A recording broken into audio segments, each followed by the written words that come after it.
자, 오늘 하나님 말씀 함께 보겠습니다. 여호수아 14장 12절 말씀입니다. 여호수아 14장 12절 말씀, 우리 한 문절이니까 같이 한 목소리를 읽도록 하겠습니다. 그날에 여호와께서 말씀하신 이 산지를 지금 내게 주소서. 당신도 그날에 들으셨거니와 그곳에는 아낙 사람이 있고 그 성읍들은 크고 견고할지라도 여호와께서 나와 함께 하시면 내가 여호와께서 말씀하신 대로 그들을 쫓아내리다 하니. 아멘. 할렐루야. 여러분, 운전할 때 보면 전체적인 도로가 그렇게 막히지 않는 것 같은데, 전체적인 도로의 흐름이 원활한 것 같은데, 이상하게 내 앞에 차량이 느리게 가고 있는지도 모르고 도로가 막혀 있다고 착각할 때가 있습니다. 사실은 도로가 막히는 것이 아니라 내 앞에 차량이 천천히 느리게 가기 때문이죠. 주로 언제 그러냐면 내 앞에 어떤 차들이 있을 때요. 저런 덤프 트럭이 있을 때입니다. 저런 덤프 트럭을 따라가다 보면 나도 모르게 아무 생각 없이 왜 이렇게 차가 막히지 생각하면서 아무 생각 없이 그 차를 오래도록 따라가는 경우들이 있습니다. 그러면서 내가 그 전체적인 흐름에 내가 잘 따라가고 있다라고 생각을 하고 착각을 하고 있는 거죠. 근데 그러다 보면 어느샌가 고개를 돌려보면 어때요? 다른 차들은 막 쑥쑥쑥 지나가는 것들을 봅니다. 몇몇 차량들이 나와서 나와 내 앞차를 지나쳐서 빠르게 지나쳐서 가는 것들을 이렇게 봅니다. 그제서야 깨닫죠. 내가 뭔가 이상하구나. 그제서야 나는 내 앞을 가로막고 있는 그 차량이 전체 흐름과 달리 느리게 가고 있다는 것을 깨닫고 그제서야 이 차를 앞질러서 이렇게 가려고 합니다. 그 큰 차가 가로막고 있어서 이것이 전부이냐? 나를 가로막고 있는 저 덤프 트럭이 이 도로의 전부이냐? 그렇게 착각하게 되는 경우입니다. 운전하다 보면 가끔가다 그런 경우를 만나게 되죠. 아주 간단한 상황입니다. 내가 앞차를 누군가 가로막고 있고 내가 그것에 순응하다가 나도 모르게 그냥 따라가고 있을 때입니다. 그런데 이 간단한 이 상황 속에서 내 모습을 봅니다. 우리의 모습을 비춰봅니다. 우리는 분명히 앞질러 갈 수 있음에도 불구하고 내게 보이는 것이 전부라고 생각하는 때가 있다는 것입니다. 내가 보이는 이 저 덤프 트럭이 전부라고 생각하고 나는 그 상황에 그냥 안주하고 있는 겁니다. 그냥 그 상황에 만족하고 그냥 그 상황 속에 아무 생각 없이 따라가고 있었다는 것입니다.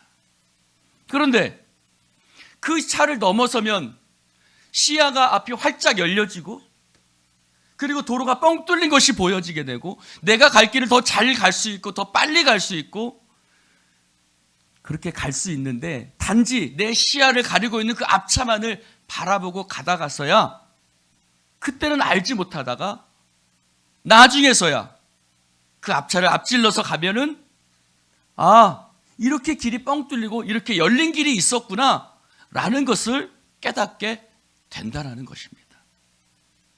사랑하는 성도 여러분, 우리는 때로 수동적으로 하나님의 뜻을 기다리는 때가 있습니다. 지금 일어난 이 모든 일들이 다 하나님의 뜻이야. 지금 모든 상황들은 다 하나님이 내게 주신 상황이야. 하나님이 내게 주신 뜻이고 하나님이 내게 주신 상황이니까 어쩔 수 없이 이 모든 것들을 참고 견디며 잘 견뎌내고 인내하면서 이 상황 감사하면서 그렇게 주님 뜻에 순종하며 순응하면서 살아가는 것이 하나님의 뜻이야 라고 우리가 생각하며 살아갈 때가 얼마나 많이 있습니까? 그치요? 어쩔 수 없다고. 지금 이 상황 속에서 내가 할 수 있는 것이 아무것도 없으니까 어쩔 수 없는 상황이라고 여기면서 그냥 그 상황에 순응하고 아무것도 하지 않으려는 경향들이 우리에게 있습니다. 물론 어쩔 수 없는 상황 속에서 주어진 상황에 감사하는 것도 믿음입니다. 주어진 상황을 잘 견뎌나가는 것도 믿음입니다. 그런데 과연 그것뿐만이 믿음일까요? 우리의 상황을 받아들이고 아무것도 하지 않는 것, 그것들이 과연 하나님 안에서 선한 일일까요? 여기서 우리는 두 가지 경계 앞에 서 있는 것을 봅니다. 그 두 가지의 경계는 뭐냐면 기다림과 나섬입니다. 기다려야 하나? 나서야 하나? 그냥 기다리는 것이 맞는가? 아니면 나서는 것이 맞는가? 하나님의 뜻이 어디에 있는가? 라는 것에 우리는 그 갈등과 딜레마에 서게 되죠. 이런 영화가 있습니다. 북클럽 넥스트 챕터라는 그런 영화가 있어요. 거기는 4명의 나이든 여성들이 나옵니다. 4명의 나이든 여성들이 나오는데 그분들의 그 노년의 사랑을 이렇게 풀어나가는 이야기가 바로 북클럽 넥스트 챕터라는 영화입니다. 그 영화 속에서 보면 노인들이 어떤 상황, 예상치 못한 상황을 만날 때마다 계속해서 하는 이야기가 있어요. 계속해서 그들이 자주 등장했던 말이 있는데 이런 말입니다. 이것이 운명이 아닐까? 이렇게 된 것이 운명이 아닐까? 라는 이야기입니다. 운명이 아닐까? 운명이 아닐까라는 이야기들을 많이 해요. 근데 이 이야기를, 그 영화를 보면서 제 목사인 제가 교회 안에서 또는 여러 사람들을 통해서 많이 듣던 이야기가 생각이 났어요. 이것이 하나님의 뜻이 아닐까? 이렇게 된 것이 하나님의 뜻이 아닐까라는 그런 말들을 우리가 너무 자주 하죠. 물론 인생은 주어진 것을 받아들이는 것이 중요합니다. 그것에 순응하고 주어진 것에 잘 살아가는 것이 중요합니다. 그러나 그것에 순응하는 동시에 그 하나님께서 내게 주신 의지를 에너지로 삼아서 나아가야 하는 것도 분명히 있습니다. 어느 쪽이 강해야 될까? 한쪽이 강하면 수동적이 되죠. 그래서 하나님보다 뒤처지게 됩니다. 도피하게 되지요. 그러나 또 한쪽이 앞서다 보면 하나님보다 앞서게 되고 자신의 계획대로 모든 것을 움직이려는 그런 인생이 될 수도 있습니다. 그러면 이런 딜레마 속에서 기다려야 하나, 나서야 하나, 기다려야 하나, 나서야 하는 이 딜레마 속에서 우리는 언제 기다려야 하고 어떤 때 우리는 나서야 할 것인가? 이 분별은 두 가지를 통해서 알 수 있습니다. 하나는 하나님의 말씀이고 하나는 성령님의 감동입니다. 하나님이 내게 주신 하나님의 말씀에 근거하여 알 수 있고 오늘 본문의 갈렙처럼 성령께서 그 마음에 주시는, 하나님께서 그 일을 할 수도 있도록 마음속에 주시는 그 성령님의 감동에 의해서 그 일을 할 수 있습니다. 하나님은요, 말씀을 통해서 우리에게 확신을 주시고 성령을 통해서 그 확신을 내가 감당할 수 있도록 내게 힘을 열어주셔서 넥스트 챕터를 열어주시는 하나님이신 줄로 믿습니다. 이스라엘 백성들은 애굽에서 출발을 합니다. 애굽에서 출발을 하고 가나안 땅을 향해서 갔습니다. 가나안 땅을 향해서 가는데 가나안 땅에서 그들을 기다리고 있는 것은 준비된 땅이 아니었어요.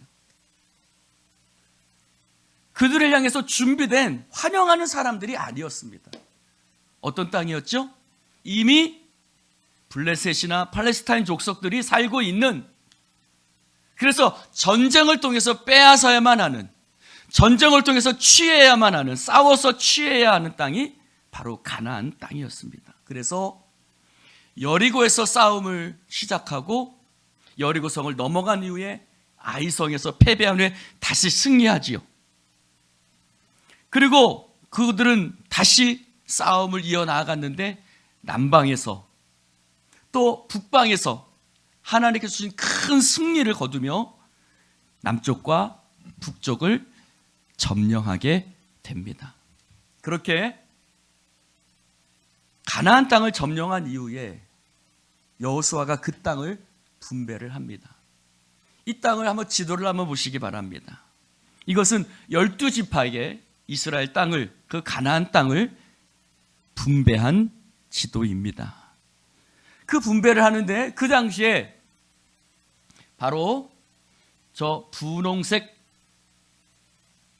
파란색이 가운데 있고 저 분홍색 지역을 한번 살펴보시기 바랍니다. 저 분홍색 지역이 바로 유다 지파에게 배분된, 분배되어진 땅입니다. 그래서 12지파가 하나님께서 주어주신 그 각자에게 분배해 준 그 땅을 살고 있었습니다. 여러분, 그 중에 유다 지파는 저 분홍색 땅을 분배받았던 것입니다. 오늘 말씀 속에서 나오는 갈렙은 유다 지파였습니다. 오늘 말씀의 배경은 바로 저 분홍색 있는 헤브론이라는 베들레헴 바로 밑에 있는 저 헤브론, 저 위치를 한번 보시기 바랍니다. 이 헤브론이라는 위치를 보면 유다 지파에게 배정된 그 땅의 중심 가운데 있는 것을 볼 수 있습니다. 그런데도 불구하고 이 성읍은 아직 정복이 되어지지 않은 땅이었습니다. 여러분, 이 아직 정복되지 않은 이 땅, 이미 전쟁은 끝났어요. 군대로 모여진 사람들은 다 흩어져 집으로 돌아갔습니다. 그러나 정복 전쟁이 끝났지만 아직 그들에겐 정복해야 될 땅들이 남아 있었던 것입니다. 헤브론은 단순히 정복되지 않은 땅, 그 정도가 아니라 그 이상의 의미가 있습니다. 저 땅에는 그들의 조상 아브라함이, 그리고 이삭과 리브가, 그리고 레아, 야곱과 같은 이스라엘 조상들을 장사 지낸 막벨라 굴이 바로 저 헤브론 지역에 있었습니다. 그리고 저 지역은 민수기 13장 22절에 보면 가데스 바네아에서 모세가 12명의 정탐꾼을 가나안 땅에 보내는 일이 있습니다. 12명의 정탐꾼을 보내는데 바로 그 12명의 정탐꾼을 보낸 땅이 어디냐면 바로 저 헤브론이었습니다. 그러니까 이미 갈렙은 모세가 살아있을 때에 다른 11명의 정탐꾼과 함께 이미 그곳에 올라가 봤던 사람이었습니다.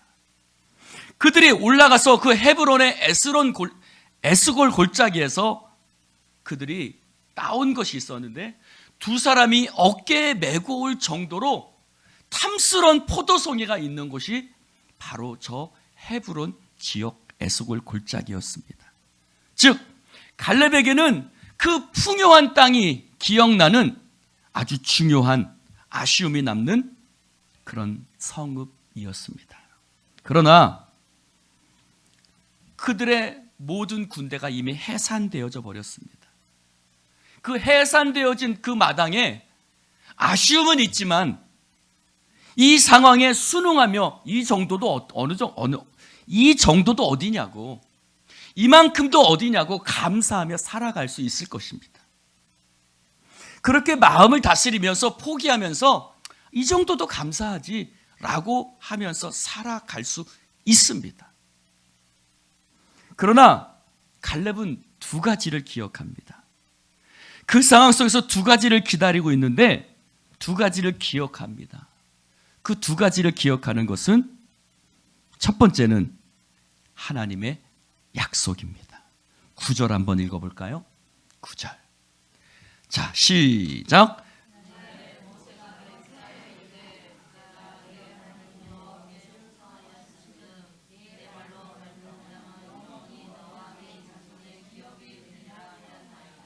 모세가 갈렙이 첫 번째 기억한 것은 하나님의 약속입니다. 모세가 살았을 때 하나님께서 모세를 통해서 주신 하나님의 약속, 너의 발로 밟은 땅이 영원히 너와 내 자손의 유산이 될 것이다, 너와 내 자손의 기업이 될 것이다 라는 하나님의 그 약속의 말씀, 그것을 갈렙은 기억했습니다. 오랜 시간이 흘렀어요. 벌써 모세가 죽은 이후에도 수십 년의 시간이 흘렀습니다. 그럼에도 불구하고 그 갈렙의 마음속에는 하나님께서 주신 약속의 말씀이 결코 흐려지지 않았습니다. 오히려 나이가 들수록 아직 이루어지지 못한 하나님의 약속에 대한 갈급함이 그 안에 있었던 것이죠. 두 번째는 11절입니다. 같이 한번 읽어볼까요? 11절 시작. 모세가 나를 보내던 날과 같이 오늘도 내가 여전히 강건하니 내 힘이 그때나 지금이나 같아서 싸움에나 출입에 감당할 수 있으니. 하나님의 약속이 그 안에 있을 때 그 하나님의 약속에 그의 마음을 움직이기 시작합니다. 성령께서 그의 마음을 움직여 주셨습니다. 내가 그 일을 할 수 있다라고 선포하는 겁니다. 그는 80의 나이였어요. 그는 80의 나이였지만 갈렙은 자신이 여전히 그것을 감당할 수 있는 강건함이 자신에게 있다고 고백합니다. 여러분, 65세 정도 되는 목사님하고 대화를 나눈 적이 있어요. 그 목사님이 이런 얘기를 합니다. 어떤 얘기를, 박 목사 젊을 때 열심히 일해. 내가 지 나이 되니까 아무것도 움직여지지가 않아 라는 얘기를 합니다. 그런데 갈렙의 나이는 몇 살이었냐면 80의 나이였습니다. 그런데 그는 여전히 내가 강건하다고 선포합니다. 모르겠습니다. 갈렙이 헬스를 다녀서 근육이 울긋불긋했는지는 모르지만 갈렙이 자신이 강건하다고 말하는 것은 육체의 나이만을 말하는 것은 아닐 것입니다. 그것은 그의 믿음의 나이였습니다. 갈렙의 주장을 요약해 보면 이렇게 말할 수 있습니다. 한번 따라해 봅시다. 하나님의 말씀을 나는 믿습니다. 나는 그것을 할 수 있습니다. 다시 한번 따라서, 하나님의 말씀을 나는 믿습니다. 나는 그것을 할 수 있습니다. 바로 이것입니다. 그러니 제게 그 땅을 내어주십시오. 그 땅을 제게 주십시오. 아무리 그들이 강할지라도, 그들이 안악자손이어서 그들을 내치는 것이 힘들고 어렵겠지만, 아무리 그들이 강할지라도 하나님이 나와 함께 계시면, 하나님께서 나와 함께 하시면 주님의 말씀대로 나는 그들을 쫓아내고 그 땅을 정복할 수 있습니다. 할렐루야. 갈렙은요, 하나님의 약속의 말씀을 기억했습니다. 잊어버리지 않았어요. 그의 마음에 하나님의 말씀이 성취되는 소망이 그의 마음속에 있었던 것입니다. 그 자신의 소원, 그 자신의 열망, 그 자신의 자랑을 위해서 나서는 것이 아니라 하나님의 말씀, 하나님의 자존심, 하나님의 명예를 위해서 그는 일어나는 것입니다. 여러분, 하나님의 말씀대로 되어야 되는데 되지 않는 것에 대해서, 그리고 그 일에 응답하기 위해서 하나님의 자신을 부르신 것에 대해서, 하나님의 말씀이 성취되어야 하는데 성취되지 못하는 것에 대해서, 그리고 그 말씀이 성취되어져 하는 것에 자신을 부르신 그 부르심에 응답하기 위해서 갈렙은 일어섭니다. 하나님은 그 응답을 기다리고 계셨고, 하나님 앞에 내가 응답할 때 하나님이 나와 함께 계시고 함께 싸워주실 것이고 하나님이 나를 통해서 놀라운 역사를 이루어 주실 것이다라는 그 확신이, 그 믿음이 갈렙에게 있었다는 것입니다. 사랑하는 성도 여러분, 우리가 하나님의 약속의 말씀을 부름을 받았고 그 약속의 말씀을 붙들고 나아갈 때 하나님께서 우리를 도와주시고 역사하시고 함께 싸워주실 줄로 믿습니다. 오늘 우리는 갈렙을 통해서 이런 것을 배웁니다. 그래서 기다림만이 능사가 아니라는 것입니다. 여든이 넘은 할아버지지만 그는 하나님의 뜻에는 어린아이와 같았어요. 어쩌면 세상 사람들은 그를 철부지라고 말을 했을지도 모릅니다. 여든이 들었어도 철이 안 들었다고 말할지 모릅니다. 그러나 그는 하나님의 뜻 앞에서는 어린아이와 같이 믿음으로 나서는 것을 볼 수 있습니다. 젊어도요, 하나님의 말씀 앞에 기가 빠져버려서 노인과 같은 젊은이가 있고, 노인이라도요 주님의 말씀에 응답하는 것을 기뻐하고 나서는 젊은이 같은 노인도 있습니다. 옆 사람 한번 쳐다봅시다. 젊은이 같은 노인인지 노인 같은 젊은이인지 한번 옆 사람 한번 쳐다보세요.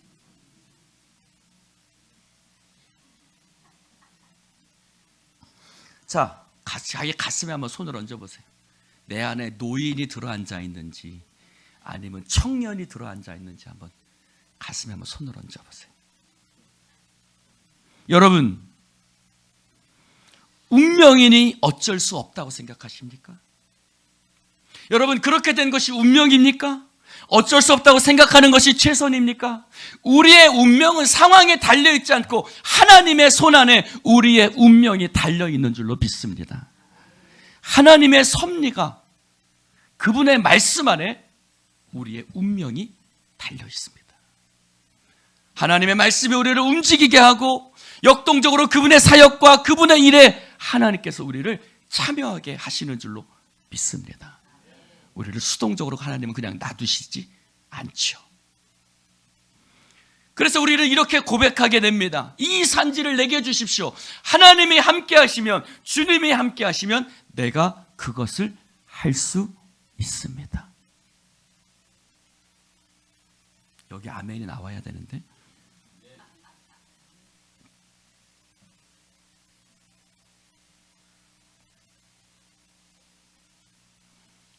여러분 안에 이런 마음이 있는 것 같아요. 갑자기 깨달아지는데 박 목사님 또 뭘 하려고 하나?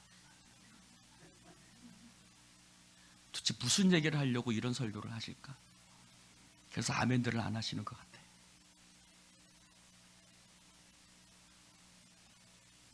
한번 따라해 봅시다. 이 산지를 내게 주소서.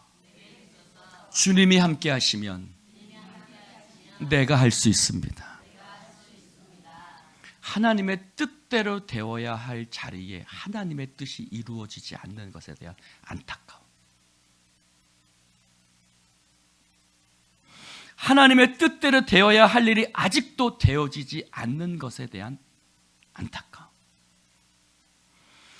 하나님의 뜻대로 정복되어야 될 공간,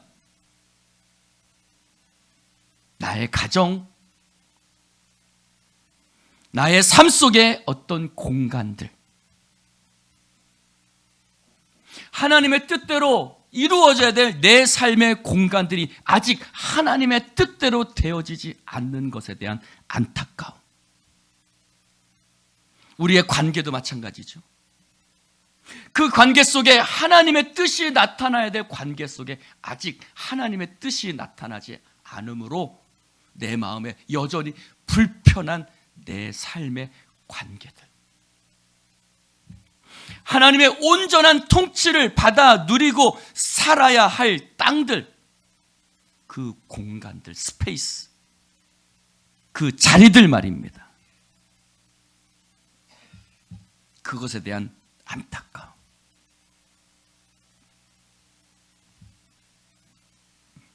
그것이 가정일 수도 있고 자녀일 수도 있고 교회일 수도 있고,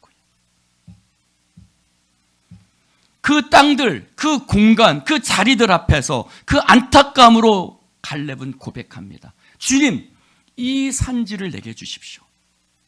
주님이 함께 하시면 내가 할 수 있습니다. 그동안 우리는 할 수 있을까 겁내고 두려워하고 망설입니다. 그건 누구에게나 있는 마음일 겁니다. 분명 이 관계가 하나님의 말씀으로 정리가 되고 우리의 가정이 하나님의 말씀으로 세워져야 되고 우리의 자녀들이 하나님의 말씀으로 세워져야 되고 우리의 교회에 대한 안타까움들,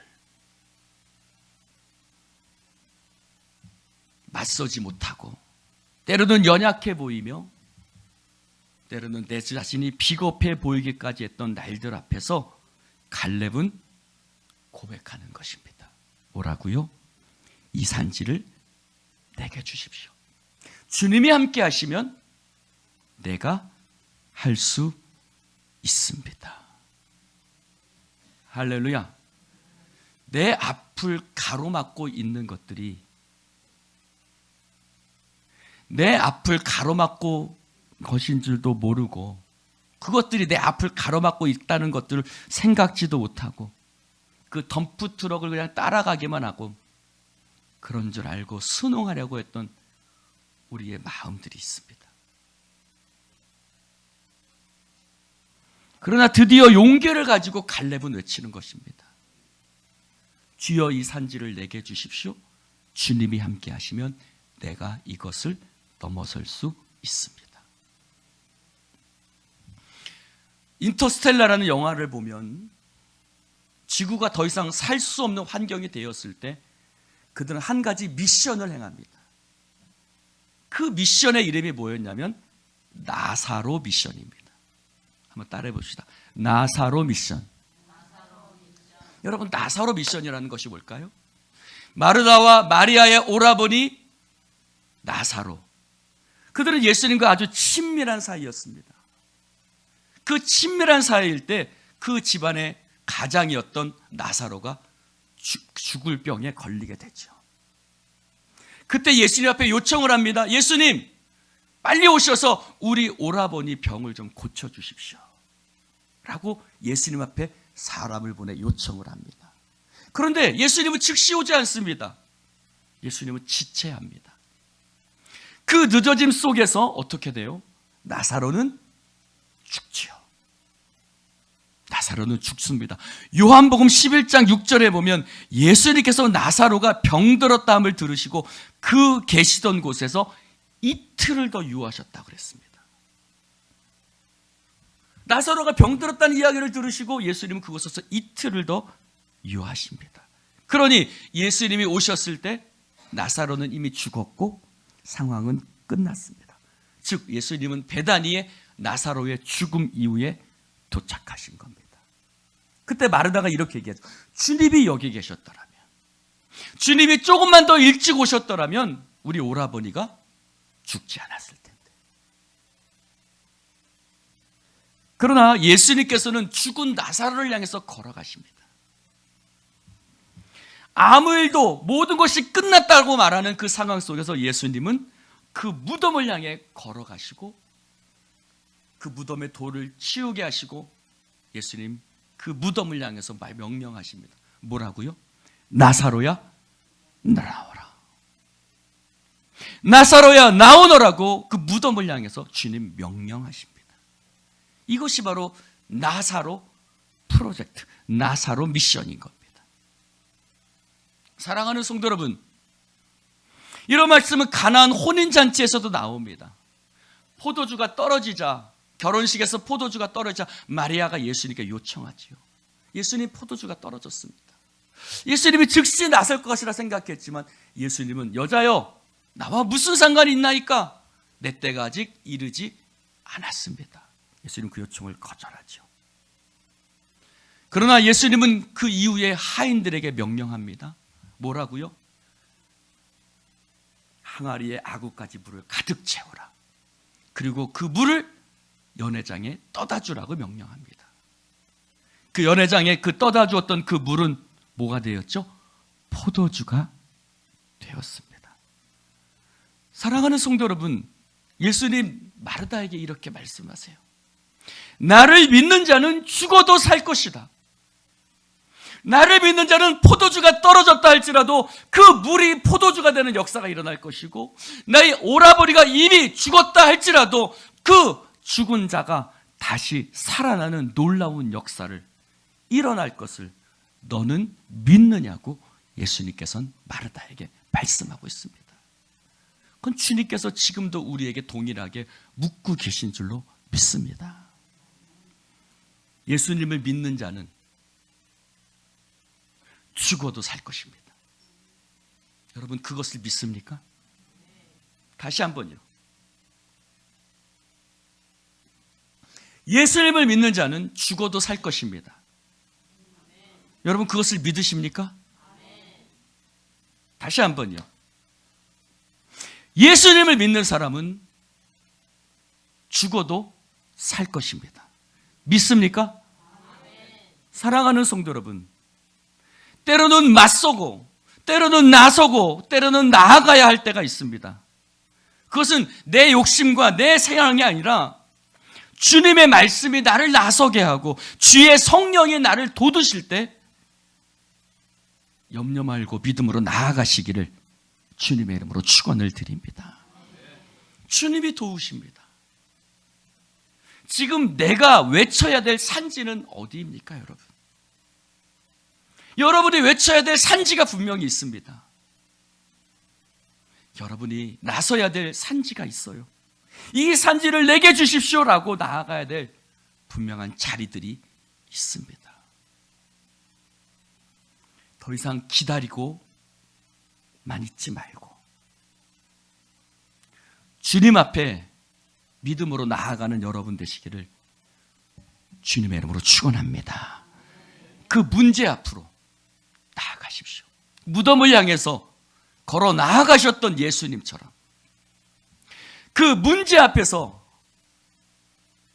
여러분의 믿음을 보여주시기를 주님의 이름으로 축원을 드립니다.